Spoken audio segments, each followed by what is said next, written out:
You'd never noticed it before. The little dark spot in the far corner of your room. It wasn't large, just a shadow really. But it didn't move with the rest of the light. When your bedside lamp was on, the shadow stayed. When the morning sun poured in, it remained the same. Solid, still, too still. At first you thought it was just your imagination. A patch of dust, a trick of the angle. But the longer you stared, the more it felt like something was staring back. Every night, when you lie down, it's there, watching. You try not to look. Some nights, you almost forget. You scroll your phone, drift off to sleep. But just as your body softens and your breath evens out, you feel it. The shift in the air, like someone standing too close behind you. You open your eyes, still in bed, still alone. But the shadow is different now. It's closer, maybe just an inch, maybe less. But it's moved, you know it. You tell yourself it's just sleep paralysis. You've read about this, the mind playing tricks, brain fog, but then why do you always wake with the blanket pulled slightly down? Why are your feet always cold now? And why on some mornings is your closet door cracked open when you never touch it? The thing never makes noise, never speaks. It just watches and waits. And each night, it creeps just a little closer. You could look, of course. Turn on the lights, prove it's nothing. But you don't. Because deep down you know the rules.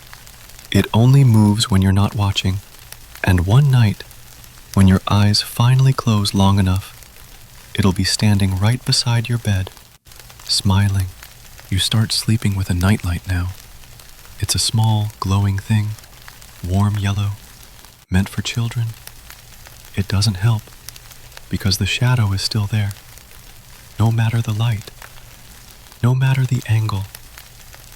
And now it doesn't just stay in the corner. You've begun seeing it in other places.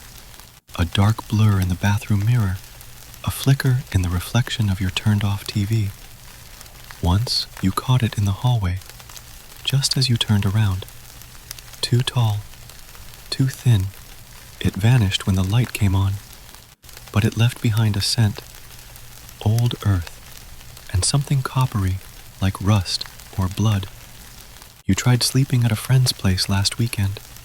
Different house, different bed, but still at 3:13 a.m. you woke up cold. The shadow was standing in their corner this time, not just a smudge now, a shape, tall, lean, crooked. And though its face was still hidden in dark, you swore it was smiling. You didn't tell your friend. How could you explain? But you left before sunrise. You came back home, and now your own corner looks deeper than before, like it leads somewhere else. And tonight, you hear something new, a sound, not a whisper, not a voice, breathing. You don't sleep much anymore. The breathing doesn't stop.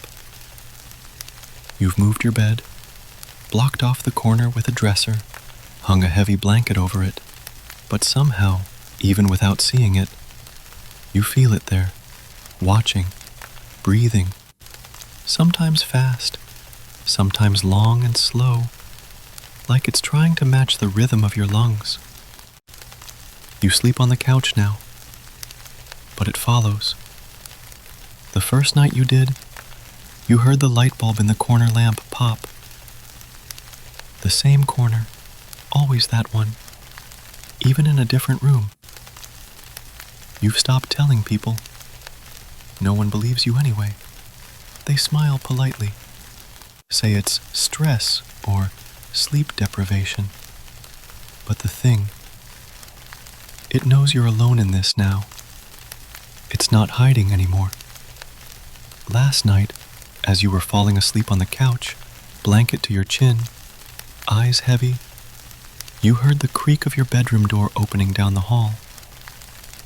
Very slow, one hinge at a time.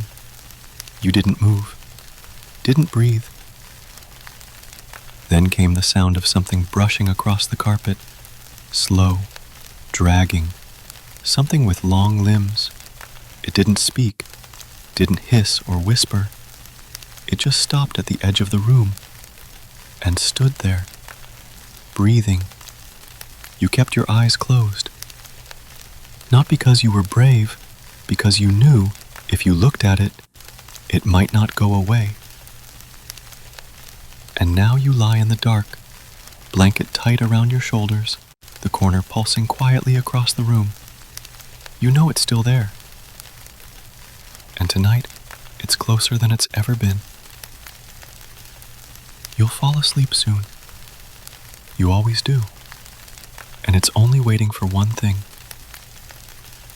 That moment your eyes close, just long enough for it to move. It touched you last night. Not a dream, not imagined. You felt it. You were nearly asleep, somewhere between breath and silence, when something cold brushed your ankle beneath the blanket. Just a graze, just enough to wake every nerve in your body. You didn't move, didn't scream. You stayed frozen, heart pounding in your throat, because whatever it was still there. Something long curled along the edge of your blanket. You could feel it, light and deliberate, like fingers playing across fabric. You counted your breaths. 1, 2, 3. The touch faded. When you finally opened your eyes, there was nothing, but the closet door was open. You never opened it, not once. It doesn't make sense. Nothing about this thing does. But you're starting to understand it. It's learning you. Every night it tests something new. A sound, a movement, a smell. Sometimes your mother's perfume, though she's been gone for years. And sometimes it hums. Just for a second. Like a lullaby played backwards. Today, you taped black paper over every reflective surface in the apartment. No mirrors, no screens, no glass. Because lately, you've been catching glimpses. Not full images, just flashes, eyes.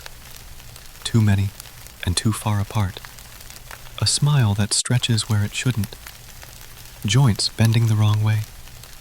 And always in corners. Always in silence. It never needs to rush. It waits. And tonight, as you settle under your blanket, you realize something that sends your stomach twisting. The breathing you've been hearing all this time, it's not coming from across the room anymore. It's right beside you, close enough to feel your warmth, close enough to smile. You tried recording it last night. Just your phone on the nightstand. No lights, no motion, just audio. This morning, when you played it back, the file was exactly 6 hours and 66 seconds long. That shouldn't be possible. The sound started normally. You could hear your breathing, a cough, the rustle of a blanket. Then came the footsteps, soft, bare, dragging slightly, like something unsure of its shape. Then came the whisper, not words, just the sound of something mimicking breath, trying to speak but never quite forming syllables. And then, you look like her. Clear, wet, like lips too long unused. You paused the recording, deleted it. But tonight, the air feels different, heavier. You've noticed things out of place. The picture frame on your desk, now tilted slightly. The toothbrush damp before you touch it. Your bedroom door, locked before you slept, now open just a crack.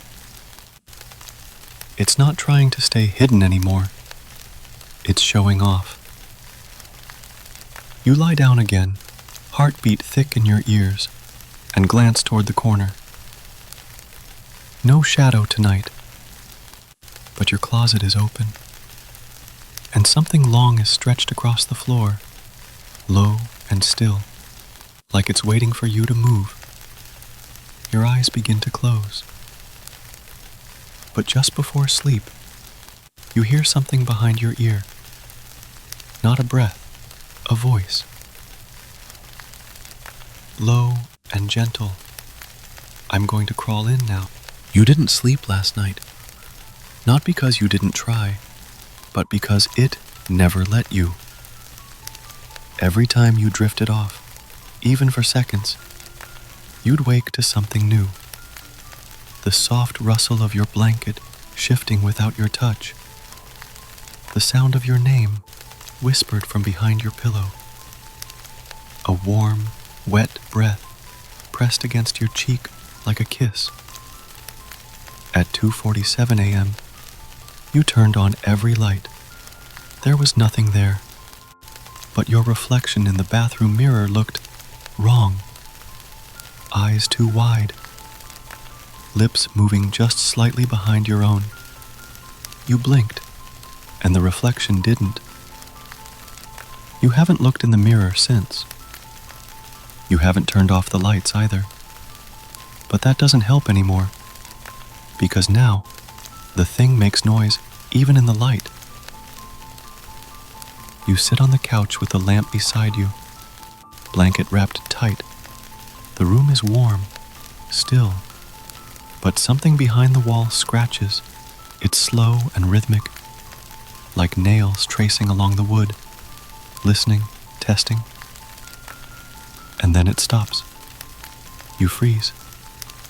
And you realize it's not behind the wall, it's inside the wall. And it's moving closer. You lean forward, daring to look toward the hallway. That's when the breathing starts again. But this time, it's not across the room. It's not beside you. It's above you. You look up, slow, dreading. And for a single heartbeat, you see it. Fingers, long, bent wrong, curling down from the ceiling vent above your head. You don't scream. You don't run. You just whisper to yourself, "It's not real." But the thing already knows you believe. That's why it smiles. And that's why, tonight, it's coming closer than ever before. You left the house today. Not for groceries. Not to see anyone. Just to breathe air that wasn't heavy with watching. You walked for hours. Down streets you didn't recognize. Just to feel lost in a different way. No one looked at you. No one smiled. But the whole time you felt it. That same crawling pressure on your back. Like eyes in the cracks between trees. Like something following you under your own skin.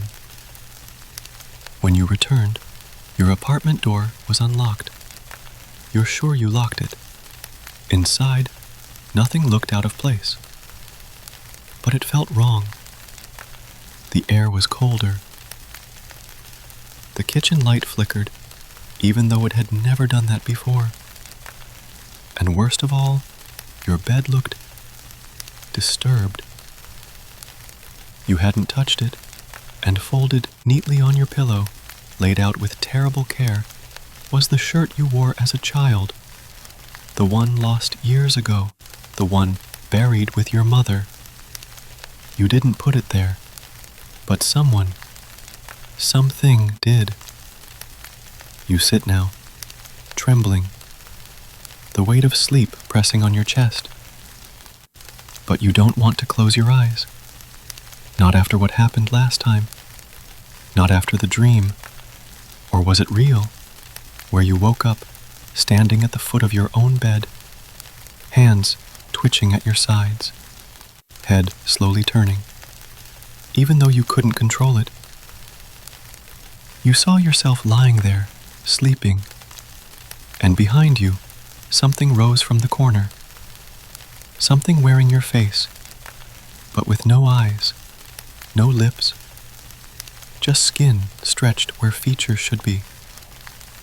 It leaned down beside your sleeping self and whispered something into your ear. You couldn't hear the words, but tonight they echo in your mind anyway. Open your mouth.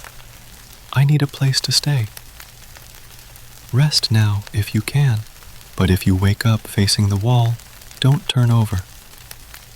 Something else might be using your face.